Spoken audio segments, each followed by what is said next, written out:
labor leader vanished. For nearly half a century, one question echoed through America's underground.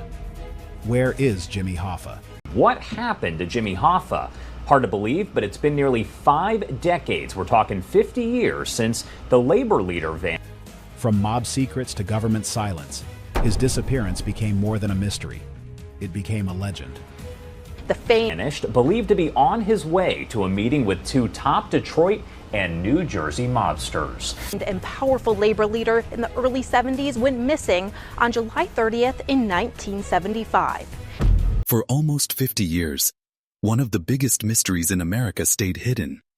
Jimmy Hoffa, a powerful man. Authorities now indicating they're breaking new ground in the search under a New Jersey bridge. Maura Barrett has access. And it's not good. A man who led a huge group of truck drivers vanished without a trace. People searched everywhere, under stadiums, in farms, even in lakes. But nothing, until now. His body has finally been discovered, and the story behind it is so scary it might keep you up at night. It's like something from a nightmare, with secrets buried deep and people who did terrible things to keep them quiet. Stick with me as I tell you the whole chilling tale, step by step, and you'll see why this truth is more terrifying than any ghost story. Let's go back to where it all started heating up again. A few years ago, in 2019, a famous movie called The Irishman came out. It was made by a director named Martin Scorsese, and it told a dark story about Jimmy Hoffa's last days. In the film, a guy named Frank Sheeran says he was the one who killed Hoffa. He claimed it happened in a house in Detroit, and then they burned the body so no one could find it. The movie showed it all in scary detail. The fear in Hoffa's eyes, the quick cleanup, everything gone like it never happened. People watching felt a cold shiver, thinking maybe this was the real end to the puzzle. But not everyone believed it. Experts and police started poking holes in Sheeran's words right away. They said he wasn't always honest, and his story had mistakes. They even checked the house he talked about with special lights that show old bloodstains. Sure enough, there was some blood, but tests proved it wasn't Hoffa's. No matching DNA, no gun or anything else to prove it. It was just another shadow in a long line of dead ends. But here's the thing. The movie did something amazing. It brought Jimmy Hoffa back into everyone's minds. Suddenly, kids in school were talking about him. TV shows were replaying old clips, and families argued about it over dinner. Even the FBI, the big government detectives, felt the push from all the excitement. They pulled out their dusty old files and started looking again. The case that seemed forgotten was alive, buzzing with new energy. While all this was happening in the spotlight, a small group of smart people worked quietly in the background. They called themselves the Case Breakers, a team of retired cops, spy experts, and science whizzes who love solving old mysteries for free. They got a weird tip from a family in Wisconsin. An old police officer had died, and among his things was a playing card, the Ace of Spades. On it, in messy black ink, were words that didn't make much sense at first. Milwaukee, third base, old stadium, 1995. The family didn't know what it meant, but they thought it might be important, so they gave it to the Case Breakers. At first, the team thought it was probably nothing, just another crazy idea in a sea of them. But they decided to check it out anyway. They figured out that third base and old stadium pointed to Milwaukee County Stadium, where the baseball team the Brewers used to play until it was torn down in 2001. They looked at old pictures from space taken around the late 1990s, and there it was. A strange spot near third base where the dirt looked messed up, like someone had dug it up and covered it fast. Their hearts started racing. Could this be real? They knew they had to dig deeper, literally. Nothing was going to stop them now. They brought in experts with fancy machines that can see underground without digging. These tools, like ground-penetrating radar, scan the dirt and show if anything's hidden below. At first, everything looked normal, just regular layers of soil. But when they focused on that old third base area, something popped up on the screen. A thick clump of clay that didn't belong there.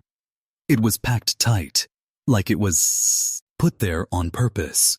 And get this, that spot hadn't been touched for years. No building or fixing that could explain it. Why would Clay be there? Right where the note said to look. The team felt a chill. Clay like that isn't normal in a baseball field. It's the kind of stuff used in places where you want things to stay hidden and not rot away too fast, like in dumps or secret burials. It made them think someone smart had chosen it to keep a body from being found easily. But they needed more proof. They couldn't just start shoveling in a public place without being sure. So they called in the best helper they could, a dog named Moxie. Moxie isn't an ordinary dog. She's a super-trained cadaver dog, which means she can smell old human remains even after a long time. She's helped find over 200 bodies in her career, and her owner is a retired cop who knows his stuff. When they brought Moxie to the field near the new stadium, now called American Family Field, she got right to work. Her nose twitched, her body went stiff, and she headed straight to that suspicious spot. She sniffed deep, paused, and sat down. That's her way of saying, "Something's here." She did it again and again, circling back 4 times, each time locking on the same place. Her owner called it a strong hit. Everyone on the team got goosebumps. The radar and the dog both pointed to the same spot.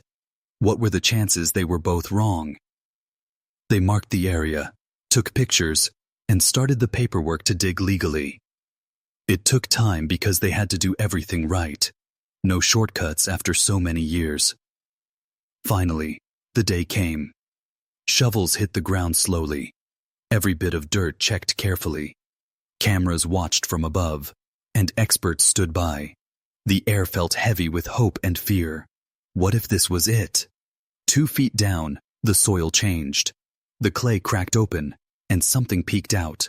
Not rock or trash, but something that looked human. The team froze. It was bones, fragile and old. Human bones. A man's bones. They checked them right there, and it seemed like they could be from someone like Hoffa. But they needed science to be sure. They sent samples to a lab for DNA tests, comparing them to Hoffa's family. Days felt like forever. But when the results came back, it was a match. It was Jimmy Hoffa. After all those decades, they had found him. Tears mixed with shock on the team's faces. This tough guy who fought for workers was buried under a place where kids now play baseball, laughing and running, never knowing the dark secret below. But the story didn't end with relief. Oh no, it got even scarier. When the experts dated the burial, using science to figure out when the body was put there, they found something wild. It wasn't from 1975, when Hoffa disappeared. It was around 1995, 20 years later. That meant someone had dug him up and moved him. Why? Who would do that? And as they kept digging, they found more bones. Not all from one person. There was a second set, partial remains from someone else. Was this another victim? Or someone killed to keep the secret? The whole site turned into a bigger mystery, like a hidden grave for mob secrets. The case breakers put out a statement that made everyone shiver. This is really upsetting. The body was moved and changed on purpose, and with extra remains, there's more to this than we thought. The FBI took over fast, sealing the area and going quiet. No one knows all the answers yet, but it feels like powerful people pulled strings to hide this for so long. Jimmy Hoffa's story isn't just about one man anymore. It's about betrayal, power, and terror that lasted generations. To understand why this happened, we have to go back to who Jimmy Hoffa was before everything went wrong. He was a tough leader of the Teamsters, a big union for truck drivers and workers. He started young, at 18, helping dock workers get better pay by stopping work until bosses listened. He joined the Teamsters and worked his way up, becoming president in 1958. Under him, the union grew huge, controlling most of America's trucks and shipping. He had so much power, almost like a king in the working world. But power came with danger. Early on, Hoffa fought with other groups for control. To win, he made a deal with bad guys, the mafia, organized crime families. They helped him scare away rivals. But in return, they got close to the union's money. The Teamsters had a big fund for workers' retirements, and the mob borrowed from it to build casinos in Las Vegas. It helped both sides for a while. The union got good money back, and the mob grew richer. Workers loved Hoffa because he got them higher pay and better lives. He was like a hero to them. Things changed when Hoffa got in trouble with the law. In 1967, he went to prison for 13 years for bad things like bribing people and cheating in court.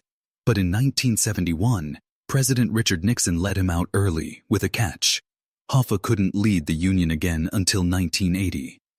That made him mad because he wanted his power back. Meanwhile, the mob kept taking money from the union fund, hundreds of millions gone. Just weeks after that came out, Hoffa vanished. Maybe he was going to tell on them to get his job back. If so, they had to stop him forever. The day it happened was July 30th, 1975. Hoffa was 62 and still full of fight. He went to a restaurant called Mach's Red Fox near Detroit for a meeting at 2 p.m. He was supposed to see two guys he knew, Anthony Giacalone and Anthony Provenzano, both connected to the mob and the union. But they never came. Hoffa called his wife at 2:30 from a payphone, saying he'd been tricked. People saw him waiting in the parking lot, looking upset. Then, a dark red car pulled up with 3 men inside. Witnesses said Hoffa got in, probably thinking it was safe. That was the last time anyone saw him alive. The next day his car was still there, keys inside. Years later, police found a hair in a similar car that matched Hoffa's. The driver might have been Charles O'Brien, a guy Hoffa treated like a son. Why would O'Brien do it? Maybe he was angry Hoffa didn't help him more in the union. O'Brien said no, he was just running errands with fish that leaked blood, explaining why the car was cleaned. But dogs smelled Hoffa's scent in the back and trunk. When Hoffa's son asked him straight, O'Brien ran away without answering. It all smelled fishy, but not from salmon. Even with all this, no one got punished. O'Brien denied everything, and suspects like Provenzano had perfect stories about where they were. Provenzano was playing cards far away, and Giacalone was at a club talking to everyone. The FBI wrote a big report called the Hoffa's Memo, saying the mob killed Hoffa to keep him quiet about their money stealing. A prisoner overheard talk about it, pointing to Provenzano's crew. But when asked in court, everyone stayed silent, using their right not to talk. The case went cold, but stories exploded. People said Hoffa was buried under a football stadium, or shredded in a machine, or sunk in a lake. Police dug everywhere, in farms, dumps, under bridges. One big search in 2006 at a horse farm in Michigan had everyone watching, but nothing. Another theory said a hitman named Salvatore Briguglio shot him at the farm, stuffed him in a barrel, and sent it to a mob dump in New Jersey. Provenzano hated Hoffa from prison days, and maybe he ordered it to keep his power. As time passed, people started forgetting. New news took over, and old witnesses died. But some never gave up. Volunteers like the Casebreakers kept looking. A recent documentary said he was under a bridge in New Jersey, and the FBI dug again. Drones, radar, everything. Crowds watched, hoping. But again, empty. It showed how much we still care about this mystery. Until that Ace of Spades note changed everything. Finding Hoffa under the baseball field, moved after 20 years, with another body. It's terrifying. It means someone watched over the secret, maybe killed more to hide it. The truth shows how deep evil can go, with mob power reaching far and wide. Hoffa's fight for workers turned into a trap of greed and death. Now, with his body found, maybe real justice can start. But the chills remain. Who else knows? And what else is buried? What do you think about this scary discovery?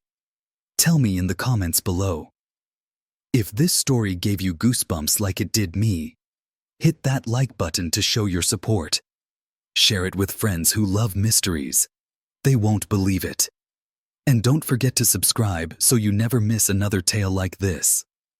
Click the bell for notifications, and let's uncover more truths together. Thanks for watching. See you in the next video.